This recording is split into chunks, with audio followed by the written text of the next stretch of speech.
नामस्ते दोस्तों, स्वागत है आपका ट्रेडिफाई चैनल पर, जहां हम रियल बिजनेस की कहानियों और केस स्टडीज को सिंपल शब्दों में आप तक लाते हैं। आज की इस वीडियो में हम बात करने वाले हैं एक ऐसे स्टार्टअप की जिसने इंडिया में क्विक कॉमर्स का मीनिंग ही बदल दिया। ज़ेप्टो। 10 मिनट ग्रोसरी डिलीवरी का promise, multi billion dollar valuation और आईपीओ की प्लानिंग। लेकिन क्या यह मॉडल सस्टेनेबल है? चलिए कहानी शुरू करते हैं। 2021 का साल था। पेंडेमिक के बाद इंडिया एक नए दौर में था। लॉकडाउन ने ह्यूमन ऑनलाइन शॉपिंग और डिलीवरी की आदत डाल दी थी।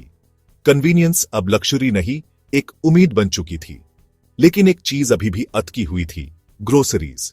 बड़ी कंपनी सेम डे या नेक्स्ट डे डिलीवरी तो दे रही थी, पर अगर आपको चाय बनाते वक्त चीनी खत्म हो जाए तो अगले दिन का इंतजार कौन करेगा? ये एक ऐसी प्रॉब्लम थी जिसका सोल्यूशन सब ढूंढ रहे थे। इसी टाइम पर दो बचपन के दोस्त और स्टैनफोर्ड ड्रॉपआउट्स आदित्य पलीचा और कैवल्या वोहरा इंडिया वापस आए। सिर्फ 19 साल के इन एंटरप्रेन्योर्स ने पहले किराना कार्ट नाम का एक स्टार्टअप शुरू किया। आइडिया था लोकल किराना स्टोर्स को ऑनलाइन लाकर उनके थ्रू डिलीवरी करवाना। लेकिन जल्द ही उन्हें समझ आ गया कि असली प्रॉब्लम डिलीवरी मेन नहीं, बल्कि फुलफिलमेंट मेन है।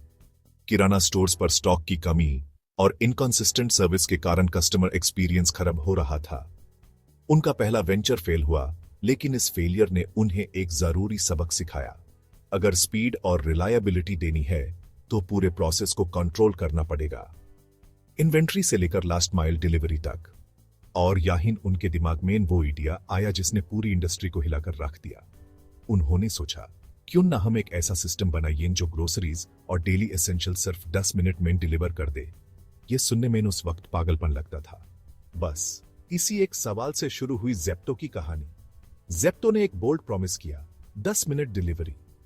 लेकिन यह सिर्फ एक मार्केटिंग स्लोगन नहीं था, इसके पीछे एक रेवोल्यूशनरी बिजनेस मॉडल था।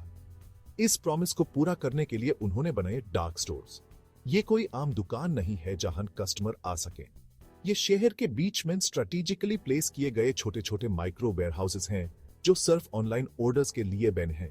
इनका लेआउट, टेक्नोलॉजी और इन्वेंट्री सब कुछ सिर्फ एक चीज के लिए ऑप्टिमाइज्ड है, स्पीड। डेटा एनालिटिक्स से पता लगाया जाता है कि किस एरिया में कौन से प्रोडक्ट्स सबसे ज्यादा बिकते हैं और सिर्फ वही हाई डिमांड प्रोडक्ट्स स्टॉक किए जाते हैं। जैसे ही आप ऐप पर प्लेस ऑर्डर टैप करते हैं, ज़ेप्टो का सिस्टम काम पर लग जाता है। आपका ऑर्डर सीधा आपके सबसे नजदीकी डार्क स्टोर में फ्लैश होता है। ये डार्क स्टोर स्ट्रेटेजिकली डिजाइन किए जाते हैं। हर आइटम की एक फिक्स्ड जगह होती है जिसे पिकर्स सिर्फ 60 सेकंड्स के अंदर पूरा ऑर्डर कलेक्ट कर लेते हैं। इस प्रोसेस को पिक पैक शिप कहते हैं। ऑर्डर पैक होते हाई राइडर निकल पड़ा है।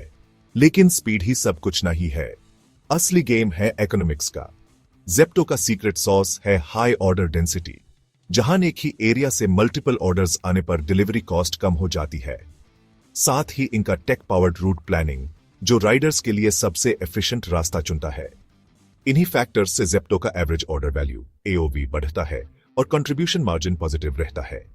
इसी ऑपरेशनल एक्सीलेंस और स्ट्रॉन्ग यूनिट इकोनॉमिक्स को देखकर इन्वेस्टर्स ने ज़ेप्टो पर भरोसा जताया।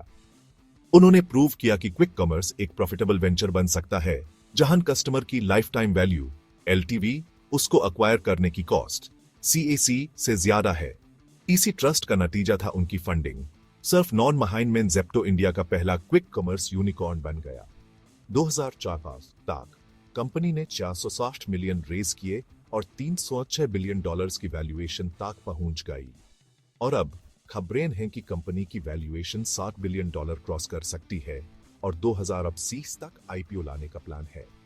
इस विजन को पूरा करने के लिए ज़ेप्टो ने 900 से ज्यादा डार्क स्टोर्स का टारगेट रखा है। प्रॉफिटेबिलिटी के लिए ज़ेप्टो अब नए एवेन्यूज भी एक्सप्लोर कर रहा है, जैसे कि ज़ेप्टो काफे से हाई मार्जिन आइटम्स डिलीवर करना और ज़ेप्टो पास जैसे सब्सक्रिप्शन मॉडल से रेवेन्यू बढ़ाना। सब कुछ परफेक्ट लग रहा है ना? एक सॉलिड बिजनेस मॉडल, इन्वेस्टर्स का पैसा और एक क्लियर विजन। लेकिन हर कहानी में एक ट्विस्ट होता है। लेकिन हर हाई ग्रोथ स्टार्टअप की तरह ज़ेप्टो का सफर भी चैलेंजेस से भरा है। सबसे बड़ा और कॉम्प्लिकेटेड चैलेंज है इसका यूनिट इकोनॉमिक्स। सिंपल शब्दों में, हर एक ऑर्डर पर कंपनी कितना पैसा कमाती है या गनवाती है। क्विक कॉमर्स का पूरा मॉडल डार्क स्टोर्स पर टिका है। इन स्टोर्स का रेंट, 24/7 चलने वाले रेफ्रिजरेशन का इलेक्ट्रिसिटी बिल, स्टाफ की सैलरी और डिलीवरी फ्लीट को मेंटेन करने का खर्चा, ये सब मिलकर ऑपरेशनल कॉस्ट्स को बहुत बढ़ा देते हैं। एक एवरेज ऑर्डर जो करीब 400 से 500 रुपये का होता है, उस पर ग्रोसरी के थिन मार्जिन्स के कारण जेप्टो को हर ऑर्डर पर आखिर में नुकसान हो रहा था। डिलीवरी, पैकिंग और डिस्काउंट्स के बाद कंट्रीब्यूशन मार्जिन अक्सर नेगेटिव रहता था। ऊपर से कंपटीशन बहुत फियर्स है। जोमैटो बैक्ड ब्लिंकिट और स्विगी का इंस्टामार्ट दोनों के पास पहले से ही एक विशाल कस्टमर बेस और डिलीवरी नेटवर्क का फायदा है। अमेजॉन फ्रेश अपने डीप पॉकेट्स और प्राइम इकोसिस्टम के साथ एक और बड़ा खिलाड़ी है। इस क्राउडेड मार्केट में सिर्फ 10 मिनट डिलीवरी का वादा काफी नहीं है और इंडियन कस्टमर बहुत वैल्यू कॉन्शियस है।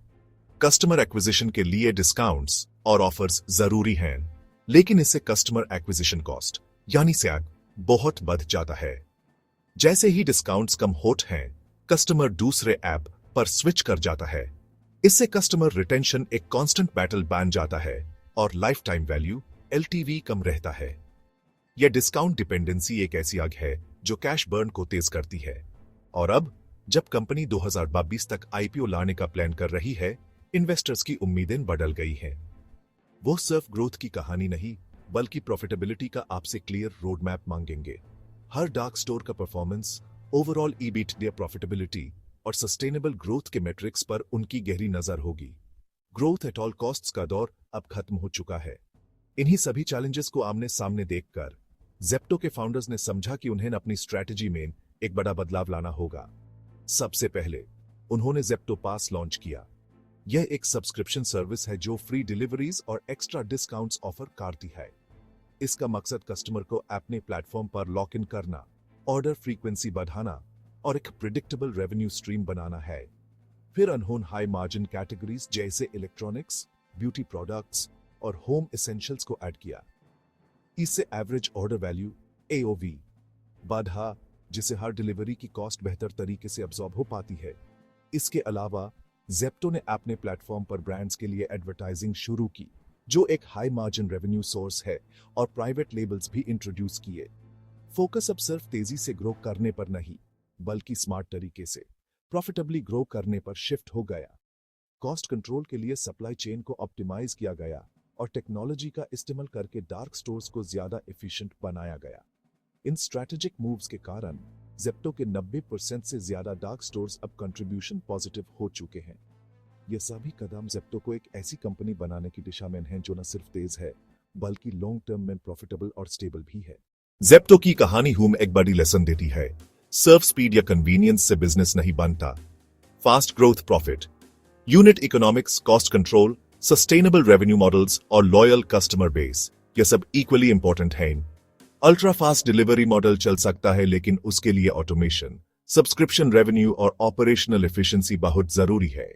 आज जेप्टो एक यूनिकॉर्न है, IPO की प्लानिंग कर रहा है और ब्लिंक ऑफ एन आई में ग्रोसरीज डिलीवर कर रहा है। लेकिन असली टेस्ट अब शुरू होता है। क्या ये मॉडल लॉन्ग टर्म में सस्टेनेबल होगा? क्या इन्वेस्टर्स और कस्टमर्स दोनों को कन्विंस कर पाएगा? यह सवाल अभी भी खुला है। दोस्तों, आपको क्या लगता है? क्या जेप्टो क्विक कॉमर्स का किंग बनेगा या 10 मिनट डिलीवरी एक बबल सबिट होगी? कमेंट में अपना ओपिनियन जरूर लिखिए। अगर आपको यह स्टोरी स्टाइल केस स्टडी पसंद आई हो तो वीडियो को लाइक करें और चैनल ट्रेडिफाई को सब्सक्राइब करना ना भूलें। मिलते हैं अगले एपिसोड में एक और इंस्पायरिंग केस स्टडी के साथ।